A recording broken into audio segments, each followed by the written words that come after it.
Hello. Welcome to another episode of Ancient Office Hours by the Ozymandias Project. Trireme Transit is now boarding for all new and returning passengers. Now departing, present ponderings. Next stop is Ancient Office Hours at a library lost in the sands of time. Hey everyone, and welcome to episode 58 of Ancient Office Hours. This week, I spoke with Dr. Sarah Nooter, a professor of classics at the University of Chicago. Dr. Nooter writes about Greek drama and modern reception, and also about poetry, the voice, embodiment, and performance. Her forthcoming book is called Greek Poetry in the Age of Ephemerality, and she is also working on a volume called How to Be Queer, an ancient guide to sexuality. She has also offered some advice on applying to and choosing graduate programs in classics in Eidolon. In this episode, we discussed how being initially forced into classics affected her career trajectory, looked at course offering expansion issues at universities, and pondered how to make office hours more appealing and accessible to students. I hope you enjoyed this episode, and if you like what you hear, please give us a 5-star rating and review us on Apple or Spotify. You can also subscribe to our Patreon, as this will allow us to reach more people and make more exciting ancient world content. Enjoy! Thanks so much for joining me this morning, afternoon, time change, whatever. I want to ask you just a really nice, simple question, and that's, how did you get into classics? Where did this love of the ancient world come from? Oh my God, that's a complicated question, but thank you for having me. I'm delighted to talk to you. I was forced into classics by my private school that I was lucky to go to in Brooklyn, called St. Anne's, where they had all of us students take Latin as a requirement starting in 6th grade. And I hated it. I was very unhappy with it, but I was kind of compelled to stick around even when it became optional. And then at some point, something flipped and I loved it. And I started taking Greek. They also provided Greek. And I have to say, just may he never hear this, but I had a high school teacher I had a big crush on, who was my classics teacher. And I compelled me through the erotics of pedagogy, all clean, nothing happened, but it pushed me to love what he loved and to see what he saw. And so it just became something that I did as a student and really enjoyed, and felt identified with, and then continued to do in college, but without thinking it was like a job. I just thought it was something that I could do as a student. Well, that's really interesting, because I don't often hear of classics or anything like that being sort of provided or having people forced to take. So that's definitely a different path that I've heard recently. So was it just like part of a core curriculum that you had to do, or was it like a school more focused on humanities and so they wanted to build it in as a big part of your education? That's a great question. I mean, this school is ongoing. In some ways, it's a really loosey-goosey place. They don't give grades. They are very focused on the arts. But the style of education also concentrates on what might be thought of from a Western standpoint as the foundations. And so we first learned Latin in a course that was called Language Structures. So Latin was taught as a way to help understand how language works. So that's why it was required at first, but after a certain year or so, it stopped being required. When you were just reading Latin to read Latin. And for me, part of what made me really dislike it at first, but like it later, was that during we learned the grammar very slowly. We were kids, and it took us about maybe 2 years to get through all of the grammar. And I didn't really know, so in such with my ignorance, I didn't really know there were Latin texts, that there was this world that we were aiming toward. I thought we were just learning the subjunctive to learn the subjunctive, that it was a sort of thing in and of itself. And to me, it seemed pointless and busy work. And until I could see that it aimed towards something else, it remained a sort of, an exercise. And then it became part of, it turns out, reaching toward this beautiful world. And that changed everything for me. Nice. Well, a lot of things start out really hard, and then hopefully someday there's a shift and it turns into something really enjoyable. I think I was talking to someone just a week ago who hated Latin so much they dropped it. It was like an elective course that was offered, and then lo and behold, 4 years later, they decided, oh, I'm going into classics. Darn it, I shouldn't have dropped it. I never dropped it, but I definitely found with Latin and with Greek that I had to keep going back and starting again, that I hadn't really learned it right the first time. And that it was as I would then kind of fall in love later and have to, in my own, for my own purposes, go back to the beginning. So yes, so I did what I guess we're now calling quiet quitting. I would do it, but I would just do it in a kind of halfway way until I realized I really wanted to do it. Yes.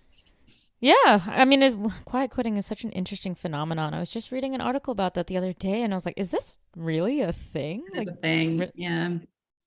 It must be a name for other things, like feeling sad, like feeling angry, not having another way to express it. Yeah, the description, I was like, well, that could be a lot of things, Be a lot but of things. So it's a kind of Rorschach test, right? What you see when you see this idea of quiet quitting. yeah, I'm a little curious now. If you hadn't sort of been forced into this, do you think that Latin or classics would have been something that you eventually would have come to on your own, just discovering it once you got to college? Or was it probably not something you ever would have found without having it there? That's a really good question. I think I've never thought about it. I think I have to assume I would not have found it because there was nothing in my background. I had no family members who were interested in Latin or Greek. Nothing pushed me to it except for, as it were, the requirement. I think I would have found literature and poetry separately from classics has always been really important to me. Unless there was a specific person who led me by the hand to it, I think I wouldn't have been able to find it myself. And who knows what that would have meant? Who knows what I would have found instead? But in a similar way, at a certain moment in graduate school, I had always had a bit of an interest in taking Sanskrit, but just it came and went. And one day I was having breakfast with a friend and he said, "Oh my God, I went to this amazing Sanskrit class. You have to come. The professor is incredible." And so I went with him, and then it like took up the next year and a half of my life was studying Sanskrit and was falling in love with it. And I either had to leave classics and really become a Sanskrit scholar, or I had to leave Sanskrit and stick with classics. And I decided to do the latter. But it was another one where even though I had an interest in Sanskrit, I needed a sort of connection, a person, an external force to help me into it. Which is where when I think a lot about will we continue as a discipline? Who gets to do this discipline? I think about how do we bring it to people, right? Who are they getting it from? Not that you can't live a perfectly wonderful life and never touch Latin or Greek, but if it's a gift for a lot of us, then shouldn't it be a gift offered as widely as possible? Well, you're in the unique position of me being able to ask this because I don't think I've encountered anyone else who sort of was forced into it, which is okay. No one likes being forced into things. People like to feel like they had an interest and then they went into it themselves. Everyone likes to feel that. But just where we are considering the state of classics and humanities generally and just where we are, do you think it would be beneficial to have it be required more places just so we can expose people and then they can choose whether or not they want to go on? I mean, sure. It certainly would be beneficial for we who are in classics. It would be great for the field, but who cares in a way, right? What's great for the field? Yeah, I think in many ways from the sheer material of it and the intellectual engagement, but all the way over to the social value or the social cachet of it. Yes, it would absolutely be incredibly valuable to suggest, let's fantasize, to suggest that every student in public school in the United States should have 2 years of Latin to help them learn language and to think about the ancient past. I mean, gosh, right? One of the things that's cool about that is that Latin is hard. And so teaching Latin presumes a respect for your students and their abilities to grasp something hard. And by and large, children are incredibly smart, and giving them expectations to live up to, usually if you support them, I think pays out beautifully, right? So to meet every single student in that place and say, like, I think you can do this and I think you should do this. And then you let them go. Some of them leave it forever and that's fine. And some of them might find something that they love and keep. But yeah, I think it's an amazing opportunity. And of course, it links to our idea of education and, Western civilization and all of these ways that can be very problematic, but you can also, as it were, weaponize that. You can take that and use it for good. I would love to see that happen in our system. I have no blind hopes that it's about to happen, but I would like to see it. Yeah, I totally agree with you there. And so I'm a little curious, once you did finally get into it and then you got in this beautiful world of exploring classics, how did you decide on a specialty? Was that like a hard process to figure out what you really were into enough to pursue it at the, undergrad, graduate level, or did you always kind of have an interest in one area? I mean, I think that part was easier because, again, even before I thought of it as something that would be a job or a career path, maybe I've been a little too eager to know what I liked. And I read my first tragedy in high school, and that's my first one in Greek, was the Bacchae. And then when I got to college, that happened to be also what we were reading the first semester, which was fine because it bears rereading. And went to Amherst College. We had a small department, but a nice, strong, if small, Greek professor world. And they were very, very supportive. And they were also willing to kind of follow what we were interested in. We, a small group of students. And so one professor kind of asked, what do you want to read next semester? And so I got to read a lot of Greek tragedy. I pretty early on decided that was something that really appealed to me, and I read a lot of it. And if there was a problem with my education in that stage, it was that, not thinking I was going to go into classics, I wasn't especially responsible about getting a wide range. I didn't do a lot in history. There are many, many, many holes. It was mostly holes.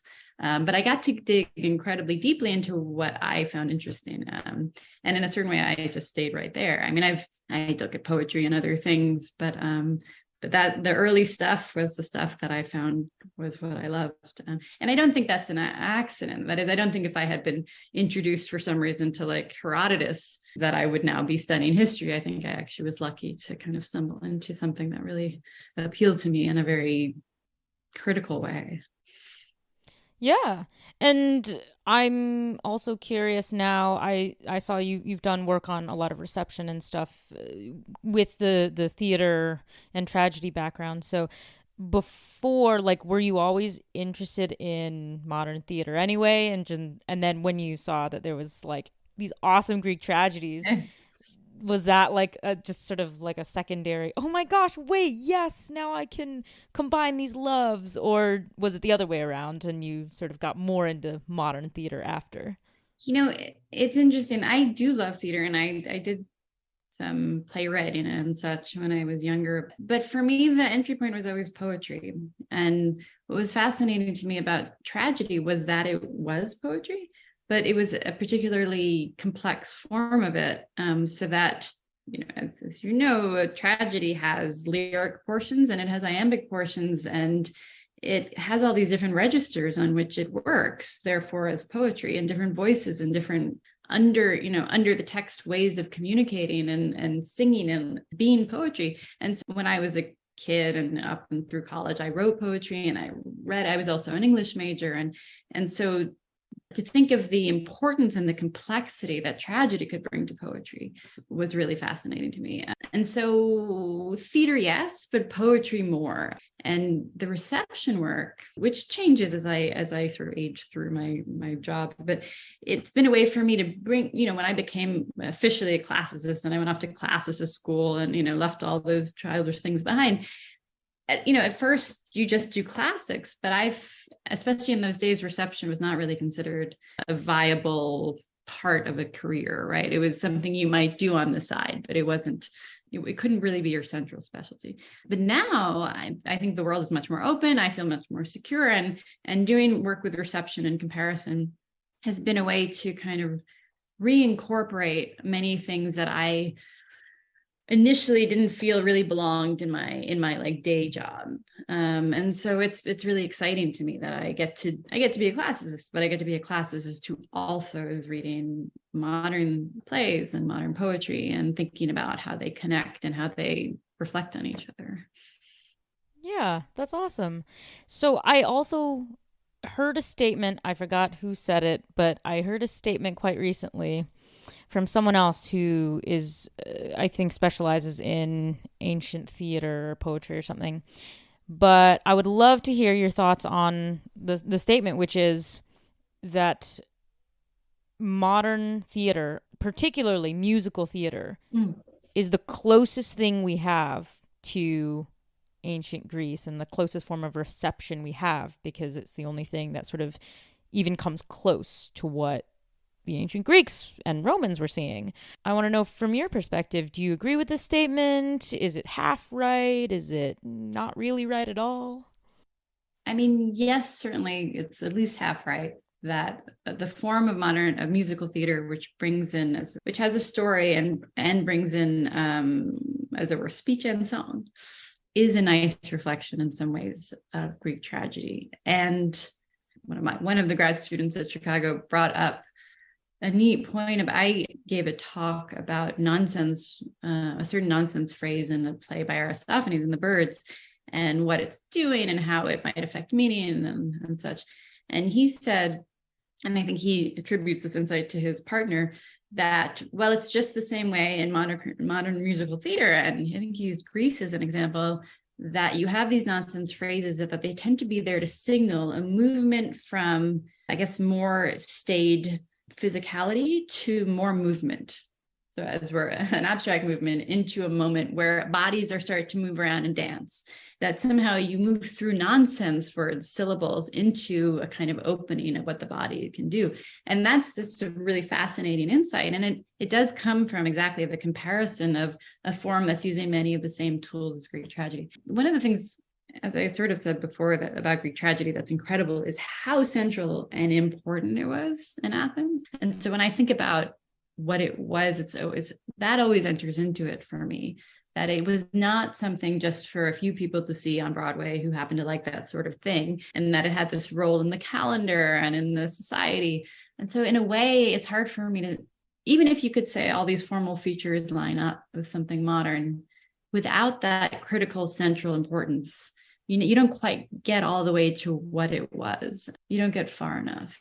And so I think there are some really great ways that musical theater helps us think about it, but that I feel the ache for the way that it also is doing all these things in its culture that we don't give the power or agency to our theater to do in our culture, because it just simply doesn't play that role. Maybe Game of Thrones does, but not. I was just thinking, I mean, is there a way we can change that? I mean, I know classics as a discipline is very interdisciplinary, and I would always think to myself, oh, well, so many people study poetry and theater and the ancient stuff, so why do we not have more interdisciplinary programs with like theater departments? Yeah. And, it struck me because I remember as a freshman or a sophomore, I went to the University of Missouri, and it was a poster saying there was going to be a one-woman show called Clytemnestra.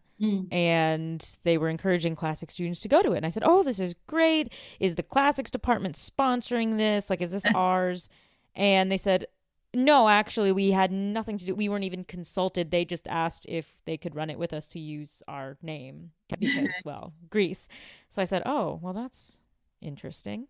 So I feel like I hear things like that. So I'm always like, but why isn't it more interdisciplinary?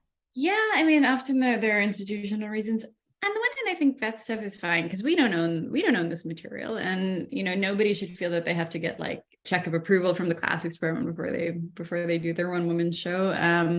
But it does speak to, yes, it's a kind of parochialism sometimes on the part of classics departments and their thoughts about their willingness to stretch themselves, to move towards other departments, to make partnerships, to open up what kind of thing it is we're willing to do. And some of that is just maybe a lack of time, or, there are logistical and institutional reasons for that.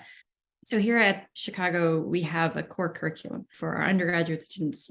But I was a graduate student at Columbia where we also had a core curriculum, and everyone took the same humanities class called literature humanities. At Chicago, there are choices, something like 8 options for your humanities class. And we used to have one called Greek thought and literature. And my sense was that one attracted students who were interested in Greece. And then some others got shoved in there who didn't get into their other first choices. And that's fine, of course. But I, with a couple colleagues, started a new series of courses called Poetry and the Human.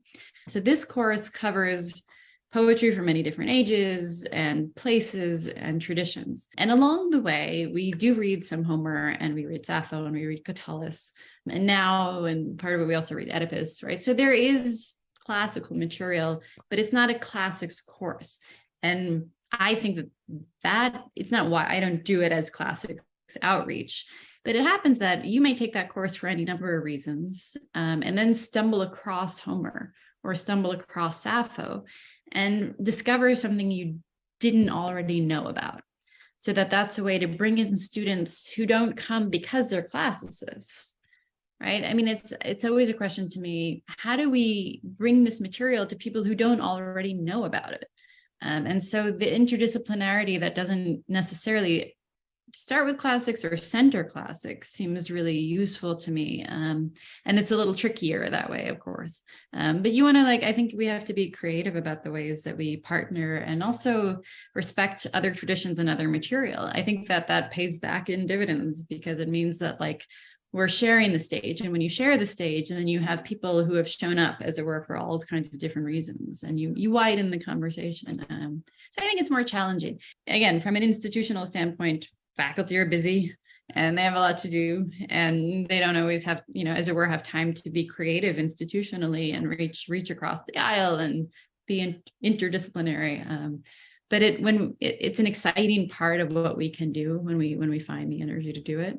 I just think of it as kind of almost like an access thing. I know we talk so much about how we have to increase access to the materials, and classics as a field just doesn't do great outreach. We do like to kind of look inward and make people find us, which I have always thought is really backward. So, it's when thinking about working with theater departments or other interdisciplinary things, the Ancient World on Film has become a really popular class at a bunch of programs in the last even 5 years. So I'm almost wondering, is it something where maybe we should have the field, we should have classics itself reach out? So maybe, okay, the onus is not on others who might want to do some Greek-inspired material come to us and say, well, can you check this? Do we have your stamp of approval? Not at all, but it's more, what can classics and classicists be doing? What if we were the ones to say, to go to these departments and say, hey, guess what? You probably have a lot of things that you want to do, but we can work together because we have this, and this is how it fits into what you're doing.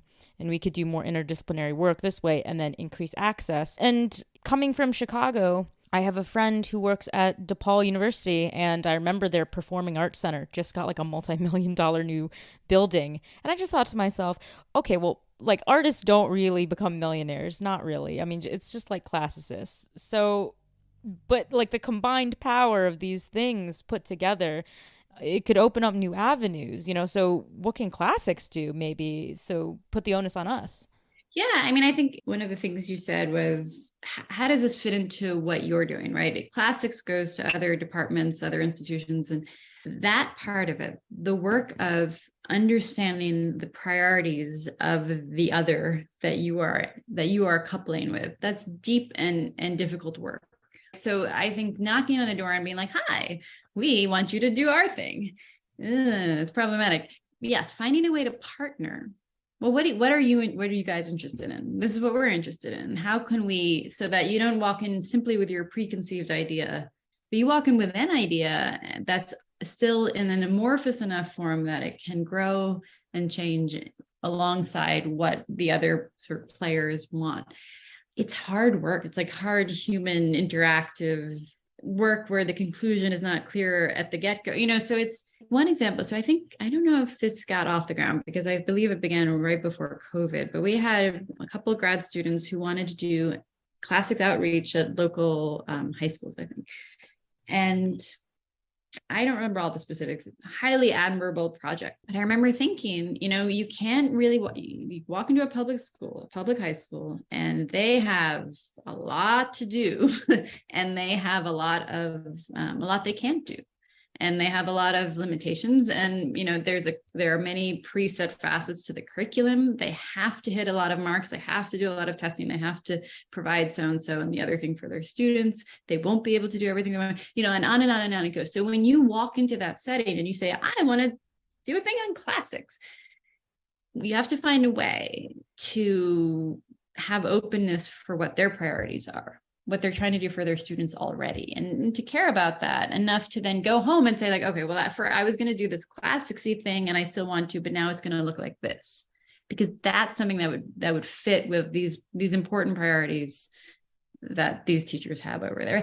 So it's just hard. It's hard work. There's a lot of process, there's a lot of openness that you need to have. It takes a lot of time. You have to build relationships. It doesn't all happen at once, or it can all happen at once, but then it will also go away all at once as well. So I think it's just fundamentally difficult. And institutions are funny beasts where, things can move in phases.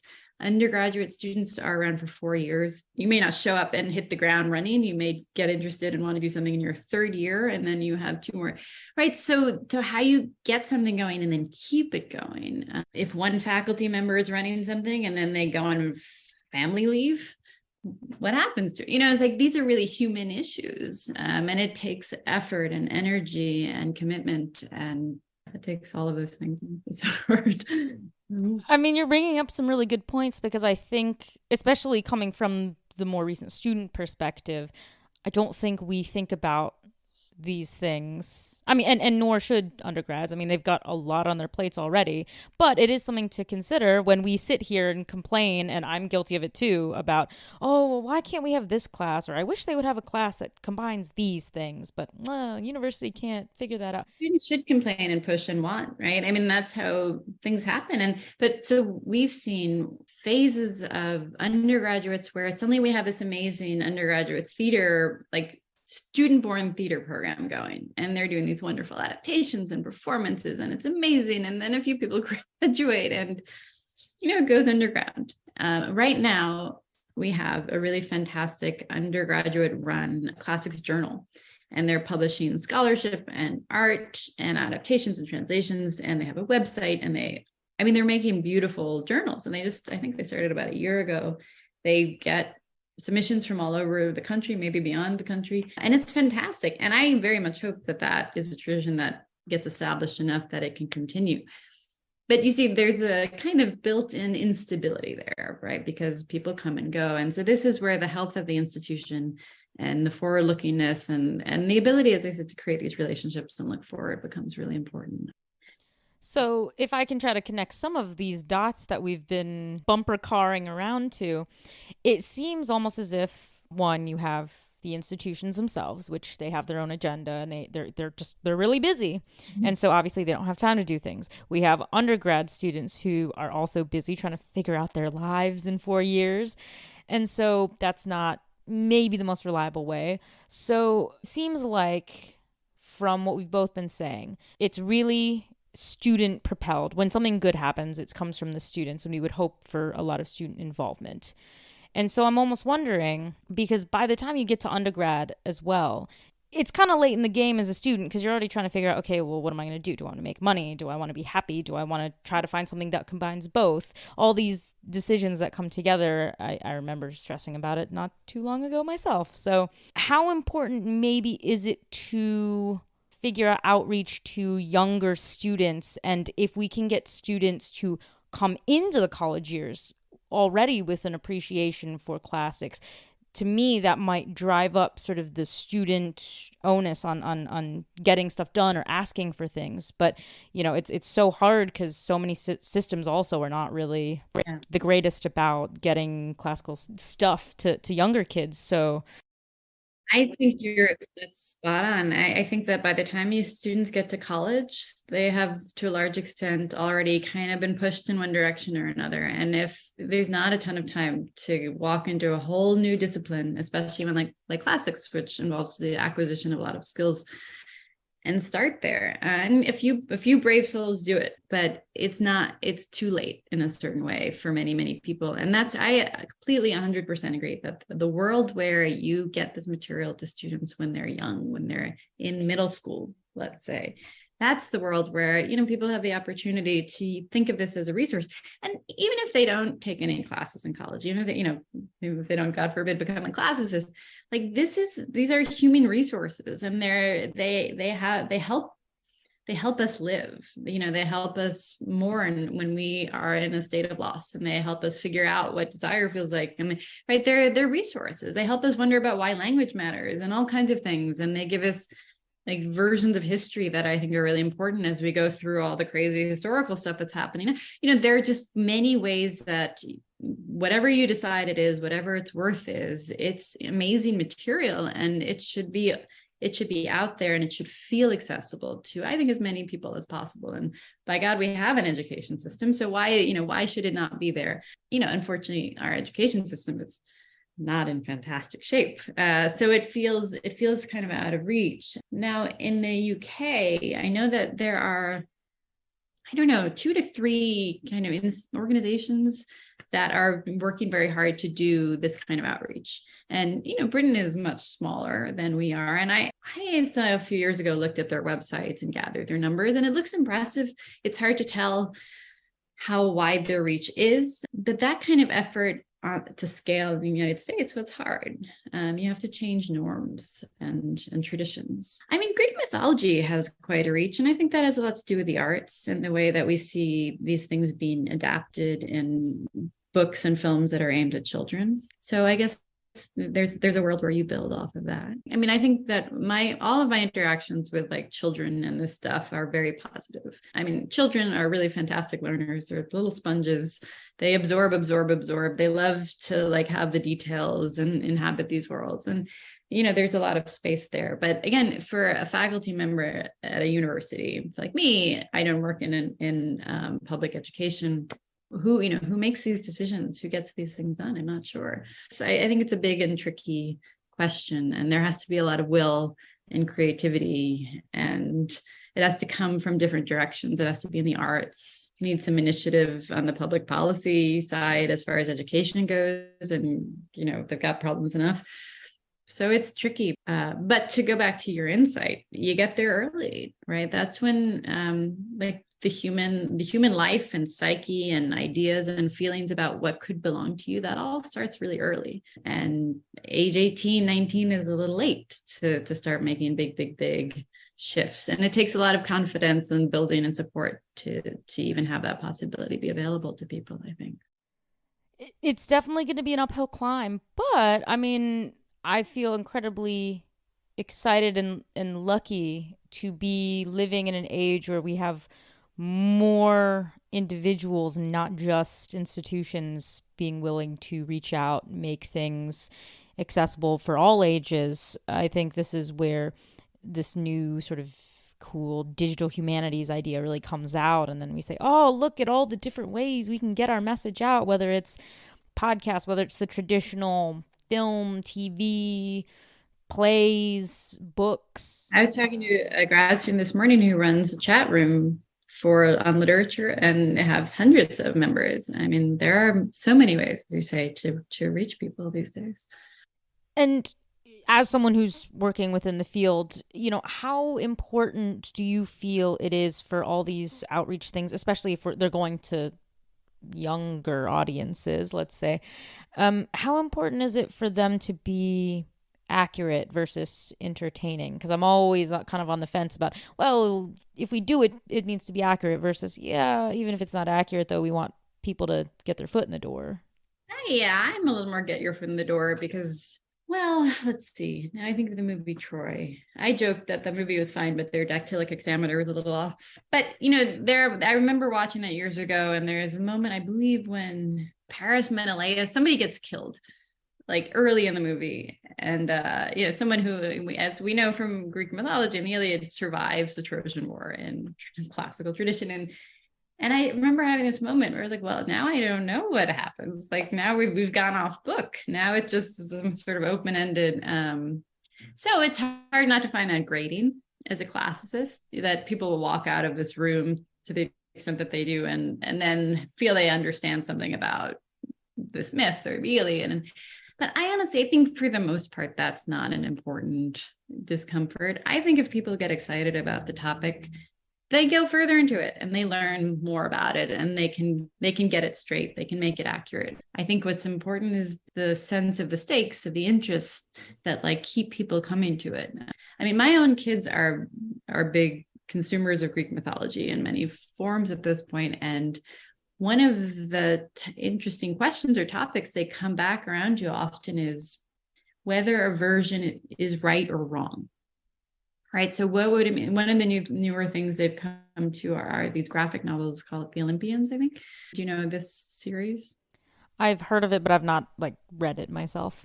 Very kind of impressive looking.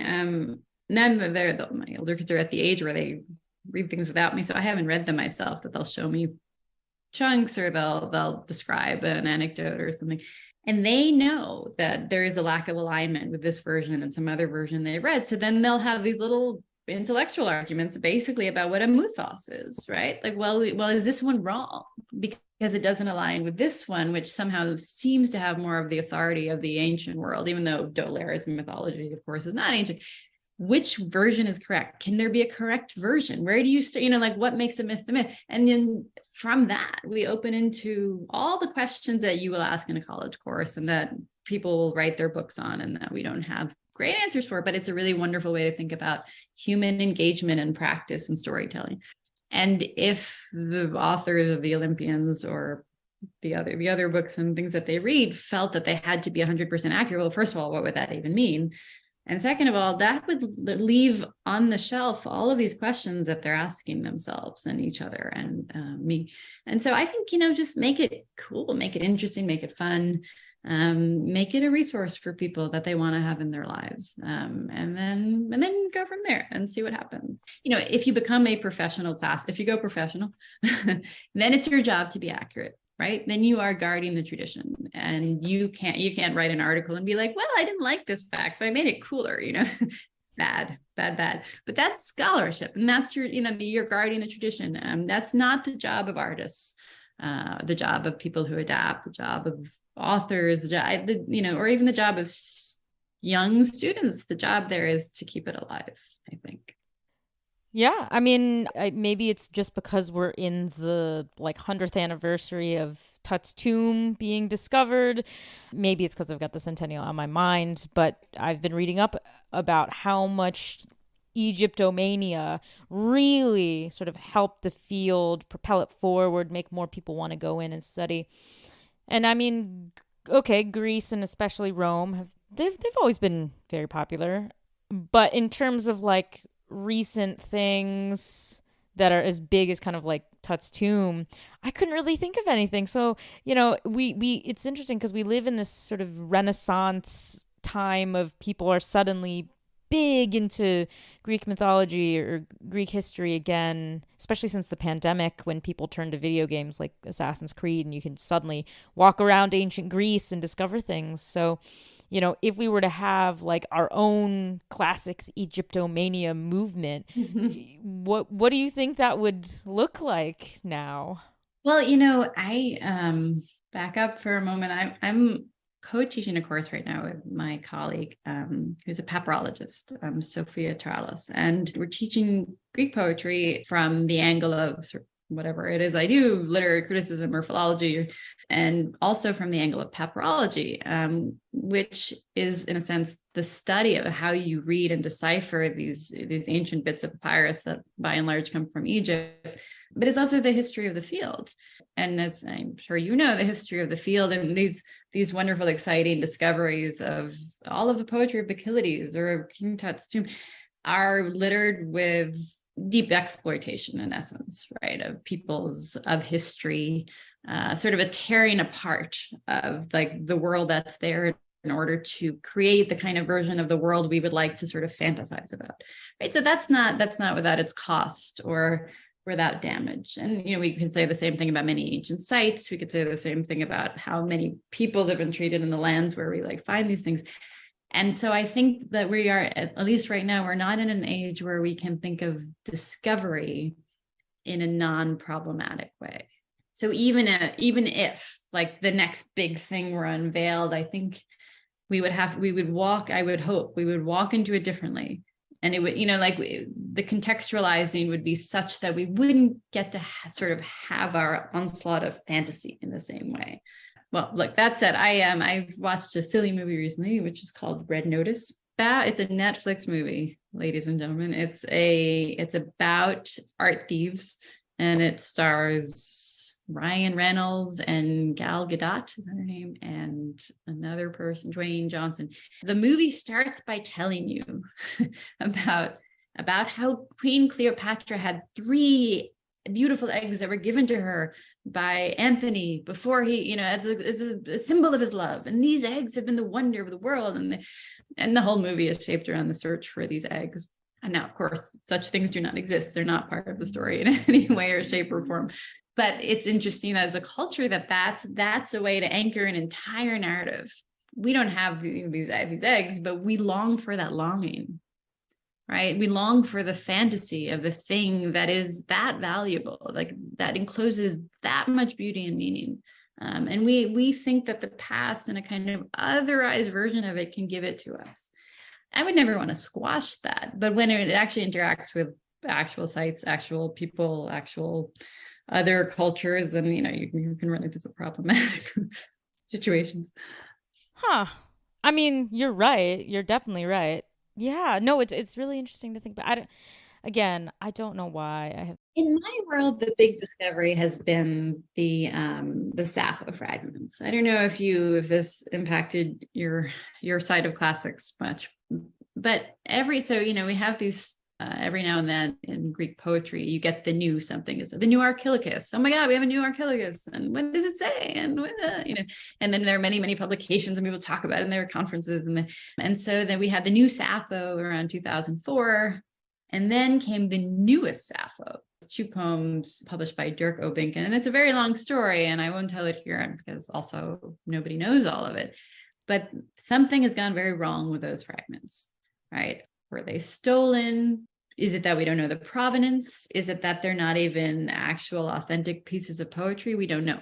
But in the beginning of when these first came onto the scene, the excitement and as it were, the longing, the fantasizing about what it was to have this new poetry in the world overwhelmed a great deal of critical skepticism and brought us to a place where a lot of ink was shed on these poems before people started to put together the pieces of what was missing. So our desires, it's interesting how strong our desires burn, I think, and how it can make us uncritical in a way that is, and we can't quite allow ourselves to be. So here, I guess I would draw a line between what I was saying to your question earlier about introducing classics out into the world and adaptations, and does it have to be accurate? And I feel very strongly that accuracy as such is not really what we're going for. We're going for bringing people in. But on the side of scholarship, you got to be careful. You have to be careful about the material and careful about the evidence, and also careful about your own motives and your own position and how things come into the world. Because academics is not in an ivory tower. We actually do impact the world around us. And I think being aware of that power is really important. I mean, yes. So I love everything about what you just said because it's so true. And, I'd like to say that a lot of people kind of have that constantly on their mind, but I cannot provide statistics to how many people actually think about it that way. So I want to leave people with their own thoughts to reflect on sort of, where they think it's going and what you just said and people's motives. And so I have 3 questions that I generally ask sort of to end the interview portion of the podcast. So the first one really is, when you were a student, and this can be either undergrad or grad school or both, did you attend office hours? And now I'm trying to think if I attended office hours or if I made appointments. I certainly talked to my professors. I really, really love talking to my professors. Office hours is a funny institution, and it either clicks and it works and it's a wonderful experience on both sides, I think, faculty and students, or it's an exercise where you're not quite sure what you're there for, and it can be. And so now I'm trying to think of the conversations I had with professors at every level of my education, and with teachers too in high school and earlier, were so critical and so moving for me and so influential. And so the fact that office hours is there to foster that, I think, is fantastic. I don't think it always works perfectly, because it's a sort of brittle frame in its way. And sometimes instead they happen when you're walking from point A to point B. So actually, I often, if the weather is nice and I'm having office hours or I have a meeting with a student, I'll often suggest we take a walk or we go get coffee, because sometimes I find that the physical framework of the office is a little stifling. And that, although I love my office and I think it's a very comfortable, nice space, still, to be able to move around when you talk, I think can be nice. I think famously people have good conversations with their parent or their children in cars, or you're staring straight ahead. And so, but office hours, you're staring at each other, and that can be a lot. So office hours can be wonderful, but I think also loosening it is great. And I think that I did go to office hours, but that's also some of my best remembered conversations happened kind of on the margins of those like heavily scheduled moments. Do you know what I mean? Yeah. I mean, I would consider office hours either you schedule time to basically go talk to the professor, wherever that may be. It doesn't have to be like in their office. In your office, I'm taking you to literally.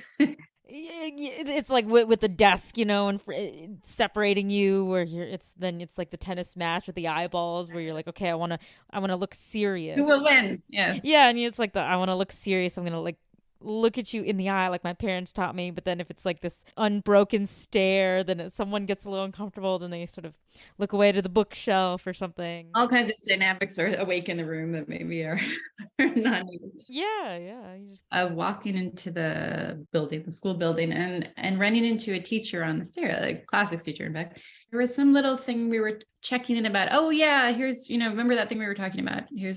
And we stood there for like an hour and a half and just talked and that was an office hour, right? Like that's just like the thing is creating the space.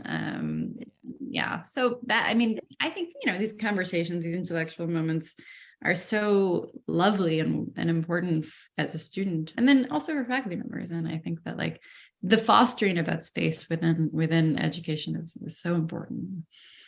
Yeah. And it definitely, I cannot stress that enough. It doesn't have to take place in the physical office. Yeah. I definitely met professors all over and we would just start chatting. So totally relatable there. Even the category creates the expectation that, faculty professors are there to talk. And I think that's great. What if you didn't have them? Would students think that was part of the deal? And I'm not sure. Probably not.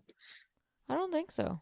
Well, the second question I have for you is, do you either as a student or as an educator yourself, do you have a favorite memory, a favorite conversation, a favorite something from one of these either in office hours or just completely ad hoc conversations? So I went and told you my stairwell conversation story. When I was in college, I really loved my Greek professor, Rick Griffith. And in late college, I guess when I had like earned it, we would have the form of office hours, but we would walk on, there was an old train tracks that had been turned into a bike path essentially. And we would walk on that. I just felt incredibly lucky to be in the presence of in his presence in this landscape, and to be sort of taken into all of that at once. And so, yeah, that's probably where I got my walking idea from. That walking is good. Yeah, that's a great idea. I did not have any professor. I mean, well, if I ran into one on campus and they were like rushing across to another class, they would say, walk and talk with me. Yes. But we didn't have like an intentional, let's take a chill walk. It was usually a very hurried thing across campus or to wherever. But yeah, no, I mean, hey, I love office hours so much. I had a wonderful professor at Mizzou, Dr. Barbara Wallach. She was a bit older and lovely. So her office basically became my second apartment is kind of what I joke. She had the chocolate drawer and the tissue stack and sort of the comfy chairs.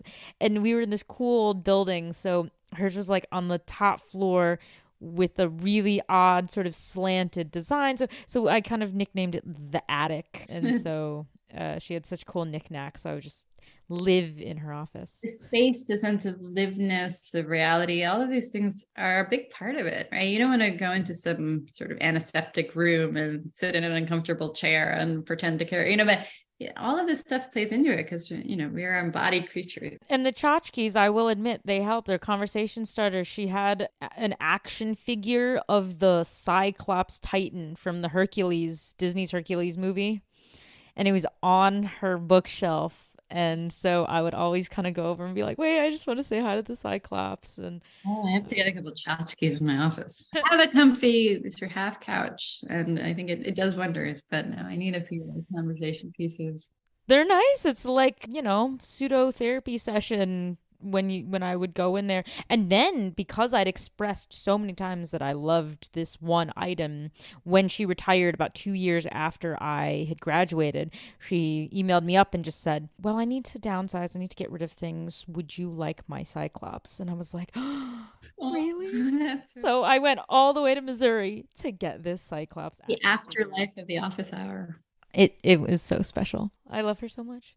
She's happily retired with her cats now, so I'm very happy for her. So she has time to read and do things now in her free time.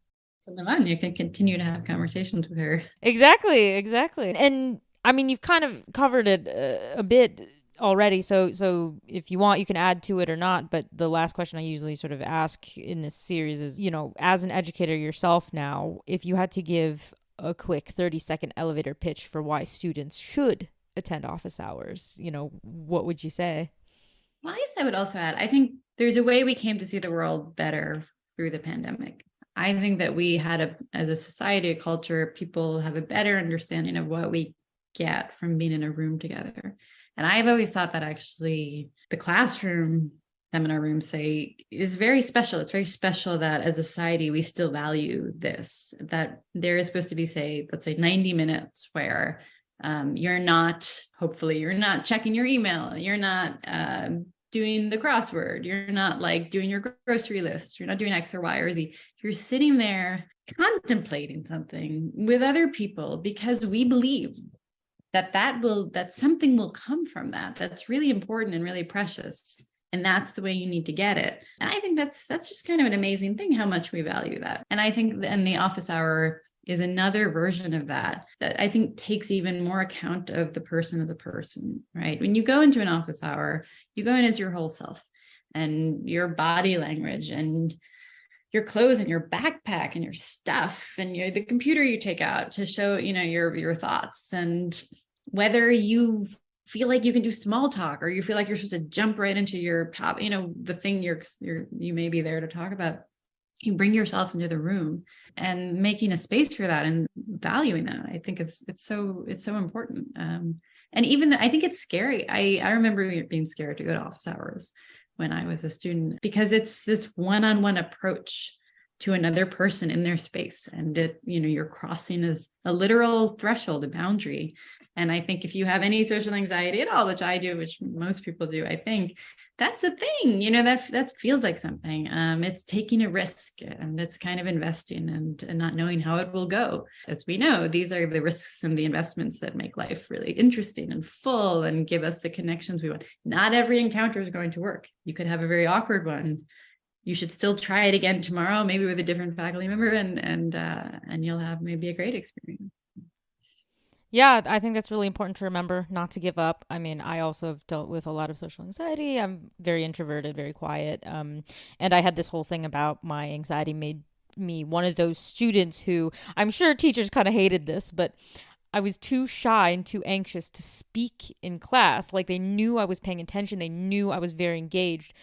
But I would have several professors kind of mention to me, wait, I was hoping you would speak up because your work is usually pretty good. And I was like, I'm sorry, it's the anxiety.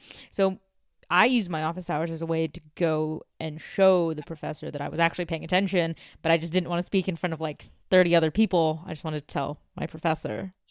It's very clear that the whole idea of participation being something that you're graded on, it's the happy idea is that it encourages people to, but people have different personal styles in the world. And I mean, someone who speaks constantly, that's not what you need either. You need a mix of different people in the room who bring different engagements. I have to say, I think I do notice when students are engaged when they're not talking. You can read in faces, even critical expressions, amused expressions, all of these things are still part of the room and are still a way of being engaged and participating. So I'm sure your professors were not bothered about this. Oh, good. I hope not. As someone who hasn't taught and faced the other side, I'm always like, oh, I hope I made a good impression. And it's wonderful when people who haven't felt comfortable start feeling comfortable and give it a shot and then get more comfortable. And, that's nice to see, not because there's some moral aspect to it, but because it's, being comfortable in the world is nice. And the more spaces, I think, where you can feel that way, the nicer, the more engagements you can have. It's nice. Yeah, for sure. So at the end of each podcast, I ask each guest if they would read Shelley's beautiful poem, Ozymandias. And then after you've read it, if you could just give us your, quick thoughts on what do you think this poem means? A lot of people talk about this being one of the most sort of well-known and descriptive poems. And I would just like to know, do you agree? Do you think it's as important as people think it is? Sure. Yeah. I am game. Ozymandias. I met a traveler from an antique land who said, 2 vast and trunkless legs of stone stand in the desert.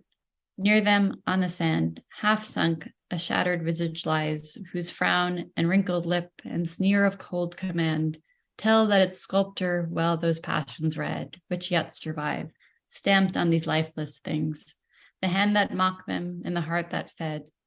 And on the pedestal these words appear, my name is Ozymandias, King of Kings. Look on my works, ye mighty in despair. Nothing beside remains. Round the decay of that colossal wreck, boundless and bare, the lone and level sands stretch far away. Well, yeah, I looked at this poem this morning again and thought about it. It's a funny poem in a lot of ways, I think. I think there are some elements of the meaning that leap right out at you, the sense of the sort of the irony of human ambition. But it's a sonnet, and you expect sonnets to do certain things, and you expect a turn or a twist at the end. And in a certain way, it's not that kind of sonnet, right? It's sort of, the point is right there at the beginning, and it grows and then, closes up again. I think, to me, one of the interesting things about it is that the words are telling you by the end that what you should be thinking of is like a vast emptiness around human ambition. But the poem is very crowded. Like, why doesn't it just start with 2 vast and trunkless legs of stone and sand in the desert? Why does it have to be that the speaker met somebody, a traveler, this random person from an antique land who tells him all of this stuff? And then, why too does a sculpture become important, right? So you could just have a kind of portrait of ambition being sort of colossally thwarted, but instead you have a portrait of the ambition, and then the narrative of the portrait of the ambition, and then the poem that is the narrative of the portrait of the ambition. And so that you have these all these little inset frames that bring you from the idea of presumably a person, an actual Ozymandias, all the way out through these layers of human endeavor to the part where where Shelley writes it and then you read it. And so to me, it says something, actually it says that there are versions of human ambition that are not versions of despair, right? That it's just that the chain looks different than what the character Ozymandias presents. I think it's a crazier poem than the meaning suggests in a certain way. And when I was looking at it, I found that there's a line I find very mysterious, which is right in the middle, line 8, I think. The hand that mocked them and the heart that fed. I can't figure out what that heart is and what it fed. And so we don't have the time or the scope, but I think what I love about poetry is the way you just can engage with it and ask these questions and have this process with it. And I'll say one more thing, which is that when I was reading it, I was thinking of one of my favorite poems by Rilke, which is The Archaic Torso of Apollo. And this is a poem that has for us the speaker of the poem staring at a fragmented torso of the god Apollo. And out of that fragmentation sees the spur, the provocation to live a much more full and much more meaningful life. And which is, I feel like I've just put it in a very silly little box, but the fact is that to me, the 2 poems in a way stage very similar encounters, but come away so completely differently from the 2 that I would love to think about them together. Yeah, I love hearing what each individual person thinks of this poem because, again, it is mysterious. It is interesting. It's short too. I mean, I know, Yes. There's a billion poems in this world that kind of go on, and you get this deeper meaning after a while. But this one, no, all we got is 14 lines. It's very mysterious. It starts weirdly. You're like, who's the narrator? Who's being told what? But it is my favorite poem ever. For me, I would always from people, all these different ideas about it? Yeah, I can say definitively I've learned so much based on having different people explain to me what they think about it. And I've started to analyze it in ways that I never ever would have come to. So it's been a real learning experience for me as well, which I love. And it's a window into seeing how people interpret poetry, That's which has been fun. It's a great idea, and it's those poems where you can go back over and over and over again, and it will never be the same, that are really amazing. Exactly. The way I usually think about it is it's a very political poem. It's a very political statement by Shelley on the nature, like the very ephemeral nature of political power and ambition, and kind of a memento mori for humans, I think. And so kind of when I think about it that way, that kind of prompts this last question that I ask all guests on the podcast, which is, if you were to think about our contemporary culture right now, do we have like a modern Ozymandias, something we think is like amazing, that with further time and analysis, it's either going to be yes or it's going to be no, that's a terrible idea? So you mean Ozymandias the guy or Ozymandias the poem?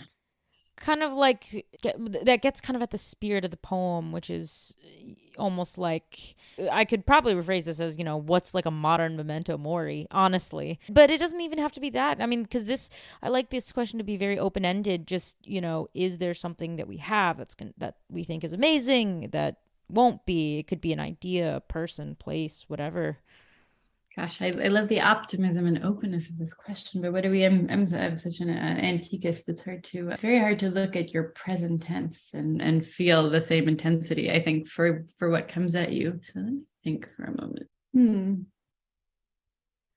Well, I mean, I do read a fair amount of contemporary poetry in the walk of reading, but also of teaching this course that stretches from the past into the present.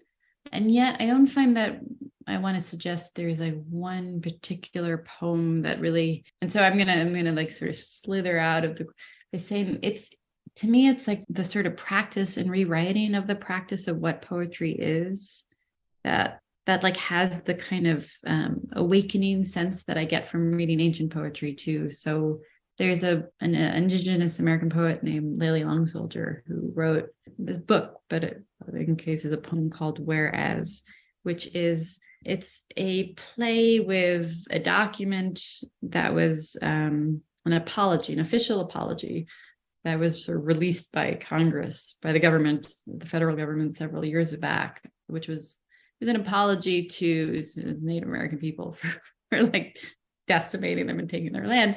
And it's a difficult document, and the poem takes apart the document, as it were, and invades it with poetic language. And so, the tragedies of the historical events, the ambitions and ironies of the document, and the way that sort of poetry comes and reinvests and recreates all of it, like the way it keeps all those time frames together and in mind, the ironies, but also the promise.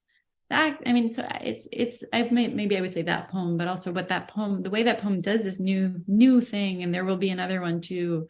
That the sort of ongoingness of the way we make these things, that's to me very that's mine. Yeah, no, I mean, I don't think I've had another answer like that. I mean, but then again, I get so many different ones. Yeah. I've had things ranging from Trump Tower to capitalism to the Pax Americana to like cell phones. So then in that framework, and then it would be the actual apology itself that then Whereas takes and plays with, much as like within Ozymandias, it's the statue of Ozymandias, right? So it's right. It's not, to me, I'm thinking of like a version of the poem, and the poem looks at the step the government tried to take that I suppose was supposed to be good, and shows all of the irony around that effort. But yeah, Trump Towers was good. Yeah, there's so many good different ones. There's no right answer, no wrong answer. That's why I love the open-endedness of it. So just kind of something fun to think about at the end, whether it's happy or sad, who cares? It's a fun to ask. Here in Chicago, we have a very large Trump Tower that has the word Trump on it, and really big letters, and I just wondering why nobody will efface that. And what I think is you don't have to get all the letters down. You have to just get the T off of it. And then you would have Ozymandias, that thing. Real good. Yeah. Really valid point. So last thing is, where can people find you if they want to follow your work? Well, I have an academia.edu page, just I'm like a dork. Yeah, I'm not really on social media. So I have that page where I put up my work as it comes out, and you can always reach out. I'm easily findable on the internet. I have a unique name, Google. Great. Well, I usually sort of link your faculty pages to the show notes so people can find you and figure out, faculty pages I've learned are very helpful because it says what people study and what their specializations are. So if people are interested in learning, they have all the information right there. You're fantastic. Everybody should have, even non-faculty. Yeah, we should all have yes. Yeah, no, we should. I wish I did. So thank you so much for joining me. It's been really fun to get to talk to you for, this past hour, whatever it's been. So I do hope you'll come back and talk to us soon. Thanks so much. I really enjoyed it. Take care. Trireme Transit is now departing ancient office hours. Next stop is Present Ponderings.